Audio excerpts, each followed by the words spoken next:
Assalamualaikum teman-teman, selamat berjumpa lagi dengan saya Abdurrahman dan masih tetap di channel Abdurrahman ya. Dan masih tetap juga mengupas tentang seputaran gangguan asam lambung dan anestesi psikosomatis. Nah, di season kali ini saya akan share video tentang orang yang terkena gangguan asam lambung dan anestesi psikosomatis kemudian sudah melakukan hal apapun tetapi tidak kunjung membaik. Nah itu teman-teman, makanya bagi teman-teman yang sekarang pernah mengalami kesana gitu teman-teman ya, sedang terkena gangguan asam lambung dan anestesi psikosomatis kemudian berobat kemana-mana, melakukan berbagai macam metode juga gitu teman-teman ya, tetapi tidak kunjung membaik. Nah bagi teman-teman yang sekarang mengalami hal tersebut gitu teman-teman ya, tolong tonton videonya sampai habis, jangan di skip biar kalian nanti mengerti, biar kalian nanti paham, dan ketika mengerti dan paham kalian bisa menanganinya dengan mudah. Nah itu teman-teman, makanya tolong tonton videonya sampai habis, jangan di skip. Dan kemudian seperti biasa ya, bagi teman-teman yang baru bergabung, kalau seandainya kalian mau bertanya tentang seputaran gangguan asam lambung dan anestesi psikosomatis, alangkah baiknya kalian tonton dulu video-video saya sebelumnya, karena untuk seputaran gangguan asam lambung dan anestesi psikosomatis semuanya sudah saya share ya. Dari mulai cerita saya yang terkena gangguan asam lambung dan anestesi psikosomatis, kemudian merasakan 1001 macam sensasi yang sangat tidak nyaman, itu sudah di-share teman-teman ya. Dan kemudian bagaimana cara menangani setiap sensasi yang hadir, itu juga sudah di-share. Nah makanya biar lebih jelas, biar lebih detail, alangkah baiknya kalian tonton dulu video-video saya sebelumnya. Nah itu teman-teman ya. Dan kemudian bagi teman-teman yang baru bergabung juga, seperti biasa juga, kalau seandainya kalian belum subscribe channelnya, mohon videonya itu di subscribe dulu, karena untuk subscribe itu tidak memerlukan biaya, tidak memerlukan pendaftaran. Jadi subscribe itu adalah hal yang sangat mudah sekali bagi teman-teman lakukan ya. Jadi teman-teman itu cukup memijit saja tulisan subscribe, biar kenapa? Jujur ya, biar videonya itu cepat berkembang dengan baik. Dan kalau seandainya videonya itu berkembang dengan baik, sudah barang tentu itu akan menambah semangat tersendiri buat saya untuk terus nge-share tentang seputaran gangguan asam lambung dan anestesi psikosomatis ini terhadap kalian. Kemudian yang lebih penting dan yang lebih utamanya, tekan juga tombol lonceng sama tombol like-nya ya, biar kalian itu dapat notifikasi atau pemberitahuan video saya yang terbaru, karena saya itu akan terus nge-share tentang seputaran gangguan asam lambung dan anestesi psikosomatis ini terhadap kalian, dengan tujuan semoga saja videonya itu menjadi wasilah atau jalan keluar bagi kalian yang sedang mengalami gangguan asam lambung dan anestesi psikosomatis hingga membaik ya, apalagi sampai sembuh total. Amin ya robbal alamin. Ya minimal hanya memberikan motivasi saja, atau lebih minimalnya lagi hanya sekedar menemani kalian yang sekarang sedang merasakan tidak nyamannya dari gangguan asam lambung dan anestesi psikosomatis. Nah itu teman-teman ya. Nah kembali lagi ke topik utama teman-teman ya. Untuk orang-orang yang terkena gangguan asam lambung dan anestesi psikosomatis kadang merasa bosan dengan keadaan ini teman-teman ya. Kenapa saya katakan kadang merasa bosan gitu teman-teman ya? Karena kita saat terkena gangguan asam lambung dan anestesi psikosomatis, berbagai macam upaya sudah dilakukan teman-teman ya, ke dokter iya gitu teman-teman ya, kemudian pakai herbal sudah, kemudian melakukan metode ini itu sudah gitu teman-teman ya, bahkan ke paranormal juga sudah dilakukan. Nah itu teman-teman, tetapi tidak kunjung membaik. Nah itu teman-teman, makanya ketika sering melakukan hal seperti itu, kadang kita merasa jenuh, dan ketika jenuh pemikiran kita itu kemana-mana teman-teman ya. Nah ini jangan-jangan ini gangguan ini tidak bisa disembuhkan, jangan-jangan selamanya gua bakalan begini dan sebagainya teman-teman ya. Nah ketika kita merasa seperti itu teman-teman ya, berpikir keras seperti itu teman-teman ya, bahwa kita itu jangan-jangan tidak akan membaik, justru di situ akan menimbulkan stres gitu teman-teman ya. Di situ akan menimbulkan terlalu banyak pikiran dan akhirnya menimbulkan ketakutan juga, karena kita tahu sendiri ketika saat terkena gangguan asam lambung dan anestesi psikosomatis rasanya sangat tidak nyaman, dan ketika kita berpikir kita bakalan selamanya seperti ini ya, tambah cemas gitu teman-teman. Nah makanya saya katakan wajar sih sebetulnya gitu teman-teman ya, kalau seandainya orang-orang yang terkena gangguan asam lambung dan anestesi psikosomatis ketika sedang mengalami hal seperti itu, berbagai macam cara sudah diupayakan tetapi tidak kunjung membaik, kemudian timbul rasa bosan, dan kemudian kita itu selalu berpikir kemana-mana. Saya katakan wajar gitu teman-teman ya. Nah tetapi kewajaran itu harus kalian singkirkan jauh-jauh gitu teman-teman ya, ya, kalau seandainya kalian pengen cepat membaik dari gangguan asam lambung dan sensitif psikosomatis. Nah, tetapi kalau misalkan bertanya juga gitu dalam diri kita, kemudian sama orang lain juga gitu teman-teman ya, kenapa nih saya saat terkena gangguan asam lambung dan sensitif psikosomatis itu nyaris tidak ada perbaikan teman-teman ya. Kenapa bisa seperti itu? Karena bukan di metode yang salah gitu teman-teman ya, bukan di cara yang salah teman-teman ya. Yang salah itu sebetulnya diri kalian sendiri teman-teman ya. Setiap cara menangani gangguan asam lambung dan sensitif psikosomatis, berbagai macam cara ini itu sebetulnya semuanya juga sama teman-teman ya. Cuman yang salah itu di diri kaliannya masing-masing teman-teman ya. Kalian itu tidak konsisten terhadap metodenya teman-teman ya. Tengok untuk metode pemulihan atau penyembuhan dari gangguan asam lambung dan sensitif psikosomatis di YouTube itu sekarang itu banyak berterbaran teman-teman ya, dan semuanya rata-rata sama metodenya gitu teman-teman ya. Metodenya seperti apa? Metodenya menjaga makan, menjaga pola hidup, menjaga pola pikir, semuanya sama teman-teman ya. Nah, tetapi kenapa Pak ini metode ini tidak membaik, metode itu tidak membaik buat saya pribadi gitu teman-teman ya. Yang salah itu bukan di metodenya teman-teman ya, tetapi pada diri Anda sendiri gitu teman-teman ya. Kalau seandainya orang tersebut menjalani suatu metode teman-teman ya, kemudian tidak konsisten menjalaninya teman-teman ya, untuk gangguan asam lambung dan sensitif psikosomatis itu sama halnya dengan kalian itu tidak menjalani metode lama membaiknya teman-teman ya. Nah, tetapi bakalan sembuh teman-teman, tetapi mungkin durasinya begitu lama. Nah, itu teman-teman ya. Nah, makanya untuk orang-orang yang terkena gangguan asam lambung dan sensitif psikosomatis, ketika sekarang mulai merasa bosan dengan keadaan kalian teman-teman ya, jangan pernah menyalahkan metodenya teman-teman ya.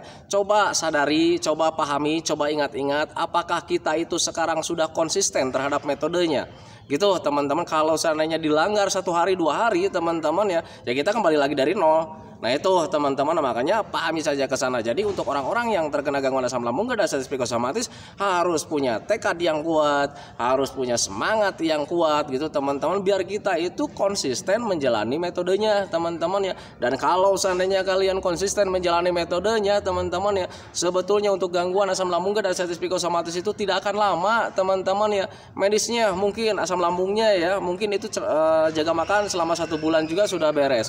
Nah, itu teman-teman ya. Kemudian untuk mentalnya, untuk psikisnya, kalau seandainya kalian konsisten, kalau seandainya kalian melatihnya dengan konsisten juga, kemudian melakukan pembiasaannya dengan konsisten juga gitu teman-teman ya, tidak akan mungkin bertahun-tahun teman-teman ya. Nah, itu makanya mulai dari sekarang konsisten sama metodenya, konsisten dengan pelatihannya, konsisten dengan pembiasaannya, biar kalian itu cepat membaik dari gangguan asam lambung dan sensitif psikosomatis. Nah, itu teman-teman ya. Nah, tetapi sialnya sebetulnya untuk orang-orang yang terkena gangguan asam lambung dan sensitif psikosomatis, karena memang rindu dengan keadaan dulu itu semakin besar gitu teman-teman ya, sehingga ada rasa nyaman sedikit saja gitu teman-teman ya, kalian melanggar lagi gitu teman-teman ya terhadap pantangan-pantangannya. Nah, itu teman-teman ya, kayak macam saya dulu gitu teman-teman ya, saat terkena gangguan asam lambung dan sensitif psikosomatis mulai agak nyaman gitu teman-teman ya, begadangnya dihajar lagi ya kembali lagi gitu teman-teman. Jadi sensasi dari gangguan asam lambung dan sensitif psikosomatis itu ada lagi gitu teman-teman ya. Mulai nyaman nih gitu ya, selang 1 bulan gitu kita mulai nyaman, terlena lagi karena kita rindu dengan keadaan yang dulu gitu teman-teman ya. Makannya bebas gitu teman-teman ya, kita kayak macam burung terbang kemana aja bebas gitu teman-teman ya. Tahu-tahunya kita dilanggar lagi makanannya. Nah, itu teman-teman ya, itu yang salah gitu teman-teman. Jadi jangan terlalu menyalahkan metodenya gitu teman-teman ya, karena banyak sekali orang-orang yang terkena gangguan asam lambung dan sensitif psikosomatis nge-DM, Pak, cara si ini tuh kayaknya nggak bener nih, kok di saya nggak cocok gitu, yang cocok cara Pak Guru katanya gitu ya. Bukan cara saya yang cocok teman-teman ya, tetapi cara Anda sebetulnya yang menjalankannya teman-teman ya. Jangan terlalu menyalahkan orang lain, motivator-motivator tentang seputaran gangguan asam lambung dan sensitif psikosomatis. Nah, itu teman-teman ya, saya dan kawan-kawan yang lain gitu teman-teman yang ada di YouTube itu semuanya sama metodenya teman-teman ya. Yang tidak sama itu kalian konsisten dan tidaknya. Nah, itu teman-teman, jadi jangan terlalu menyalahkan metode orang lain teman-teman ya. Yang sadari saja sih sebetulnya teman-teman ya, apakah kita sudah konsisten.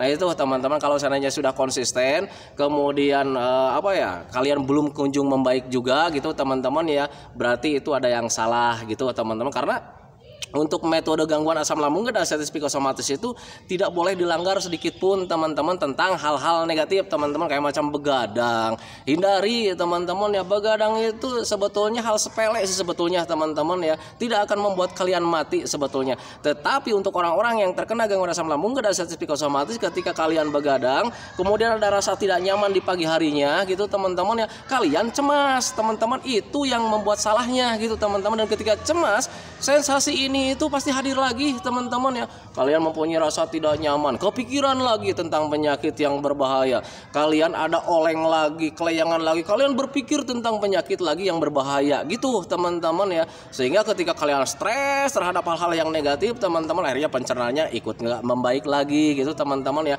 Mau sampai kapan? Nah itu teman-teman, makanya saya selalu menegaskan sama teman-teman itu, ketika kalian belum sembuh total gitu teman-teman ya, usahakan pola-pola sehat itu harus dijalani dengan konsisten teman-teman ya. Apapun caramu, apapun gayamu teman-teman ya, tentang pemulihan dari gangguan asam lambung dan status psikosomatis, lakukan saja. Yang penting catatan konsisten. Nah itu teman-teman ya, kalian menjalani ini, Pak ada perbaikan nih sedikit nih, lumayan nih, udah mulai nyaman. Besoknya dihajar lagi itu panterangannya. Dan akhirnya kebesokan harinya kalian sensasi hadir lagi, Pak kayaknya nggak cocok nih cara dia itu. Yang salah itu bukan caranya teman-teman ya, tetapi kaliannya yang tidak konsisten. Nah makanya untuk orang-orang yang terkena gangguan asam lambung dan status psikosomatis harus belajar mempunyai tekad yang kuat, kemudian jangan patah semangat, kemudian jangan terlena juga. Jangan mentang-mentang sekarang agak nyaman gitu teman-teman ya, kalian makannya sembarangan lagi teman-teman ya, dengan berlebihan gitu teman-teman ya. Untuk makan ini itu sebetulnya boleh-boleh saja teman-teman ketika kalian sudah mulai agak membaik gitu teman-teman ya. Nah tetapi catatan, apapun jenis makanannya gitu teman-teman, jangan terlalu berlebihan teman-teman, sekalipun itu baik buat tubuh kalian. Nah itu teman-teman ya, secukupnya saja gitu teman-teman ya, karena kebutuhan kita itu untuk tubuh kita itu ya ada kadarnya gitu teman-teman. Bayangkan saja kalau seandainya kadarnya berlebih teman-teman ya, kayak macam vitaminnya mungkin berlebih teman-teman ya nggak bagus juga. Nah itu teman-teman, makanya pahami saja ke sana. Nah itu teman-teman ya, tetapi jujur ya buat saya pribadi juga dulu sama gitu teman-teman ya, ketika sama dokter itu dianjurkan jaga 3P-nya. Setelah menjaga 3P gitu teman-teman ya, kemudian ada perbaikan teman-teman, karena terlena gitu teman-teman, karena sudah ada rasa cuek di situ, karena pengen kembali lagi kehidupan saya itu kayak dulu lagi, semuanya serba bebas gitu. Jadi pantangannya dihajar, kambuh lagi, dan akhirnya kepikiran lagi nih, wah ini nggak akan membaik nih dokter nih, mungkin ya bukan dokter terbaik nih. Selalu saya seperti itu, padahal yang salah itu di saya pribadi gitu teman-teman ya, tidak konsisten terhadap metodenya. Tetapi berbeda dengan waktu itu ketika sedang pemulihan ya, saya tanamkan dalam pikiran saya itu bahwa saya itu harus konsisten biar cepat membaik. Jadi tekadnya itu dibulatkan teman-teman ya, saya tidak melanggar apapun teman-teman. Jadi ketika tidak melanggar apapun dengan konsisten, itu justru perbaikannya akan semakin cepat. Nah itu teman-teman, dan ketika perbaikannya semakin cepat, alhamdulillah tidak ada kambuh-kambuh teman-teman. Dan ketika sudah sembuh total gitu teman-teman ya, inilah hasilnya, kan gitu teman-teman ya, inilah hasilnya, sembuh total, gua sekarang bebas lagi. Nah makanya usaha dari kemarin-kemarin ketika belum membaik itu perjuangannya gitu teman-teman, nah sekarang hasilnya sungguh nikmat sekali. Nah itu teman-teman, nah makanya pahami saja ke sana. Jadi untuk orang-orang yang terkena gangguan asam lambung dan status psikosomatis, dari mulai sekarang cobalah untuk konsisten teman-teman, karena ketika kalian konsisten itu, menjalani dengan konsisten itu tidak ada ruginya sih sebetulnya teman-teman ya. Coba bertahan saja dulu gitu teman-teman ya, bersabar saja dulu. Pak saya itu pengen makan ini itu, ya boleh tapi jangan berlebihan. Tapi Pak ini nikmat, tahan gitu teman-teman. Jadi untuk orang-orang yang terkena gangguan asam itu harus bisa mencoba menahan diri ya sebetulnya ya. Untuk saya pribadi juga seperti itu, ketika pengen mengkonsumsi jus ini ya ya jus jeruk yang asam itu kan sungguh seger ya kalau seandainya di tengah hari gitu teman-teman ya. Nah tetapi karena memang belum membaik, saya coba tahan dulu emosi. Nah itu teman-teman, jadi untuk orang-orang yang terkena gangguan asam lambung dan sensitif psikosomatis itu harus bisa menahan diri gitu teman-teman, mencoba bersabar saja dulu tentang hal-hal hobi-hobi seperti itu teman-teman, dari mulai makanan, hobi begadang gitu teman-teman ya. Tahan saja dulu. Kalau misalkan Pak saya itu ada bola nih asik nih kayaknya, tahan aja dulu, kalian gak rugi gitu teman-teman, gak nonton bola juga selang beberapa hari itu teman-teman, toh nanti juga mungkin bulan depan atau tahun depan itu ada lagi. Nah itu teman-teman, makanya mulai dari sekarang bersabar, kemudian konsisten juga menjalani metodenya. Kalau seandainya kalian melakukan hal seperti itu, pasti kalian bakalan cepat membaik, bakalan sembuh total dari gangguan asam lambung dan sensitif psikosomatis. Nah itu teman-teman, makanya pahami saja ke sana. Nah itu teman-teman ya, videonya tidak akan lama gitu teman-teman ya. Ini tentang seputaran kenapa orang-orang yang terkena gangguan asam lambung dan sensitif psikosomatis itu sudah melakukan berbagai macam metode gitu teman-teman, tetapi tidak ada perbaikan teman-teman ya. Jangan pernah menyalahkan orangnya gitu teman-teman ya. Orang tersebut itu sudah betul gitu teman-teman menyampaikan metodenya teman-teman, karena dia juga pernah mengalami gangguan asam lambung dan sensitif psikosomatis. Nah makanya ketika dia sampaikan sama kalian itu merupakan kejadian nyata karena dia mengalaminya gitu teman-teman ya. Nah tetapi yang salah itu sebetulnya bukan di cara dia. Kalau seandainya cara dia salah gitu teman-teman, nggak mungkin dia itu sembuh total kan gitu teman-teman ya. Nah berarti yang salah itu di diri Anda sendiri gitu teman-teman ya. Kalian tidak konsisten menjalaninya gitu teman-teman, menjalani metodenya tentang pemulihan dari gangguan asam lambung dan sensitif psikosomatis. Nah itu teman-teman, makanya ketika kalian pengen cepat membaik dari mulai sekarang, konsisten menjalaninya, kuatkan tekad kalian, jangan pernah tergoda apapun gitu teman-teman, kemudian sabar menjalaninya. Kalau seandainya kalian melakukan hal seperti itu, kalian bakalan cepat sembuh total. Nah itu teman-teman, semoga kalian cepat sembuh total ya. Nah itu teman-teman ya. Nah itu teman-teman ya, video dari saya tentang seputaran metode teman-teman ya. Semoga saja videonya itu menjadi pencerahan buat kalian. Semoga saja videonya itu ya hanya sekedar menemani kalian lah yang sekarang sedang merasakan tidak nyamannya dari gangguan asam lambung dan sensitif psikosomatis. Kemudian seperti biasa saya selalu mendoakan sama teman-teman itu, semoga saja teman-teman itu cepat sehat lagi, cepat sembuh lagi, cepat kembali lagi keadaan kalian yang dulu, baik semangatnya, moodnya, tertawanya, pokoknya kehidupan kalian yang berwarna itu semoga saja cepat kembali lagi, karena memang saya yakin 100% bahwa keadaan kalian yang dulu itu sangat dirindukan sekali. Nah itu teman-teman, kemudian doakan saya juga teman-teman ya, agar saya itu tetap sehat, tetap kuat, tetap ceria, agar masih bisa tetap menemani kalian. Nah itu teman-teman ya, saya hentikan videonya teman-teman ya. Assalamualaikum warahmatullahi wabarakatuh.